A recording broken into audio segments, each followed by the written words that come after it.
Doctor Arpana Rawat YouTube channel पर आप सभी का एक बार फिर से स्वागत है।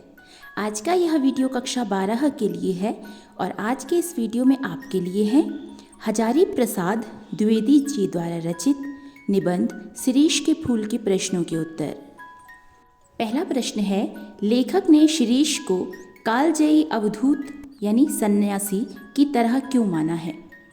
उत्तर है, कालजयी अवधूत अर्थात सन्यासी का अर्थ है प्रत्येक युग में स्थित और स्थिर रहना। वह किसी भी युग में विचलित नहीं होता। शिरीष भी कालजयी अवधूत है। बसंत के आगमन के साथ ही लहक उठता है और आषाढ़ तक खिला रहता है। मई जून की उमस भरी लू का भी उस पर कोई प्रभाव नहीं पड़ता। वह अजेयता का मंत्र प्रचार करता रहता है, इसलिए वह कालजयी अवधूत की तरह है।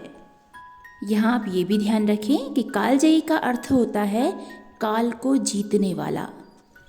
प्रश्न 2 है, हृदय की कोमलता को बचाने के लिए व्यवहार की कठोरता भी कभी कभी ज़रूरी हो जाती है। प्रस्तुत पाठ के आधार पर स्पष्ट करें।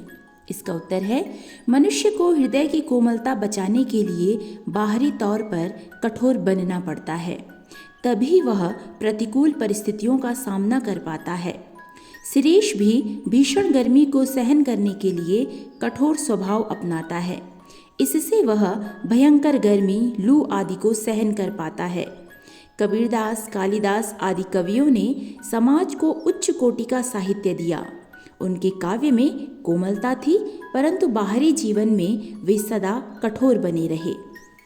अर्थात उनका हृदय कोमल था, लेकिन बाहरी रूप से बाहरी जीवन में वे लोगों के सामने सदा कठोर बने रहे। प्रश्न 3 है, द्विवेदी जी ने शिरीष के माध्यम से कोलाहल व संघर्ष से भरी स्थितियों में अविचल रहकर जिजीविषु बने रहने की सीख दी है। स्पष्ट करें।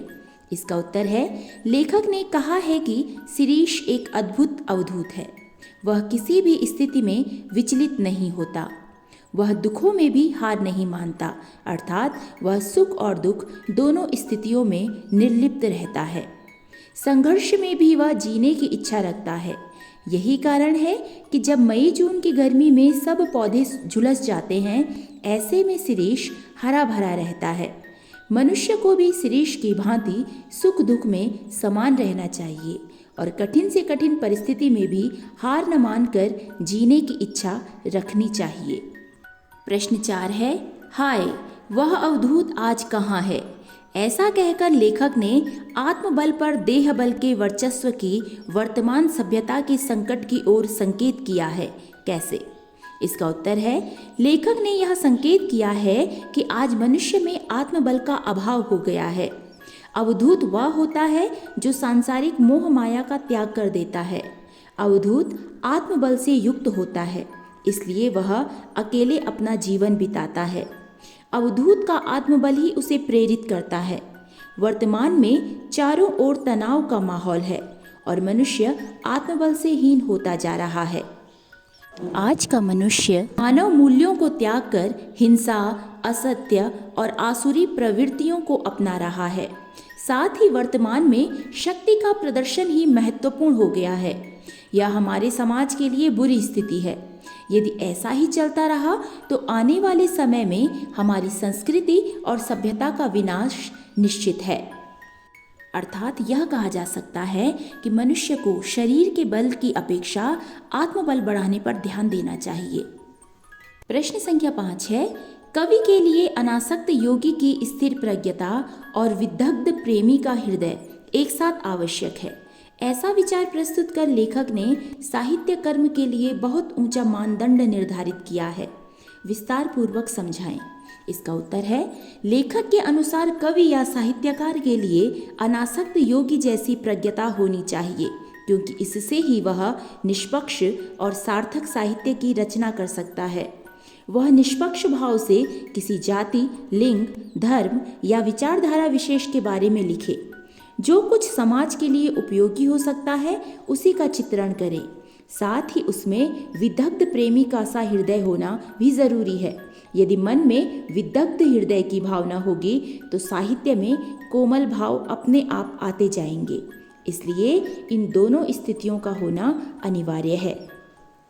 प्रश्न संख्या 6 है, सर्वग्रासी काल की मार से बचते हुए वही दीर्घजीवी हो सकता है जिसने अपने व्यवहार में जड़ता छोड़कर नित बदल रही स्थितियों में निरंतर अपनी गतिशीलता बनाए रखी है।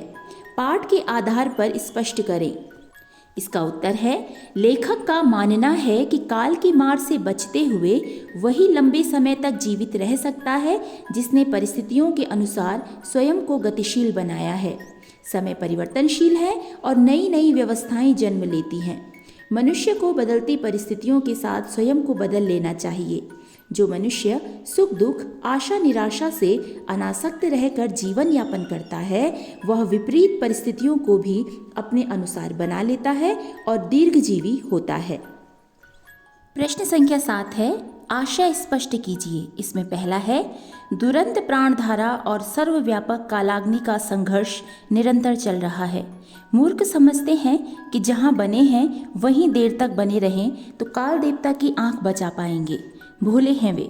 हिलते डुलते रहो, स्थान बदलते रहो, आगे की ओर मुंह किए रहो तो कोड़े की मार से बच भी सकते हो, जमे कि मरे। इसका उत्तर है, लेखक के अनुसार काल रूपी अग्नि और प्राण रूपी धारा का संघर्ष सदा चलता रहता है। मूर्ख व्यक्ति सोचता है कि यदि मैं एक स्थान पर टिका रहा तो मृत्यु से बच जाऊंगा। ऐसा होना संभव नहीं है। स्थान परिवर्तन करने से अर्थात जीने के ढंग को बदलते रहने से जीवन आसान हो जाता है। जीवन को एक ही ढंग से चलाने से जीवन नीरस हो जाता है। नीरस जीवन का अर्थ है मर जाना। अतः जीवन में गतिशीलता अत्यंत आवश्यक है। इसमें ख है, जो कवि अनासक्त नहीं रह सका, जो फक्कड़ नहीं बन सका, जो किए किराए का लेखा जोखा मिलाने में उलझ गया, वह भी क्या कवि है। मैं कहता हूँ, कवि बनना है मेरे दोस्तों तो फक्कड़ बनो। इसका आशय है, लेखक का मानना है कि कवि बनने के लिए फक्कड़ होना जरूरी है। जिस कवि में निरपेक्ष और अनासक्ति का भाव नहीं होता वह श्रेष्ठ कवि नहीं बन सकता। साथ ही जो कवि पहले से लिखी चली आ रही परंपराओं को ही काव्य में अपनाता है वह भी कवि नहीं है। कबीर फक्कड़ होने के कारण ही कालजयी कवि बन गए। अतः कबीर जैसा कवि बनना हो तो फक्कड़ बनना आवश्यक है। आशय स्पष्ट कीजिए में तीसरा है, फूल हो या पेड़ वह अपने आप में समाप्त नहीं है। वह किसी अन्य वस्तु को दिखाने के लिए उठी हुई अंगुली है, वह इशारा है। इसका आशय है, लेखक का मानना है कि अंतिम परिणाम का अर्थ समाप्त होना नहीं होता। जो यह समझता है वह बुद्धिहीन है। फल हो या पेड़ यही बताते हैं कि संघर्ष की प्रक्रिया लंबी होती है और इसी प्रक्रिया से गुजरकर परिणाम अर्थात सफलता प्राप्त होती है। तो ये थे शिरीष के फूल के प्रश्नों के उत्तर। यदि पाठ से संबंधित आपका कोई प्रश्न हो तो आप मुझे कमेंट में लिख सकते हैं। आपको वीडियो कैसा लगा ये भी मुझे कमेंट में अवश्य लिखें। वीडियो में अंत तक बने रहने के लिए धन्यवाद।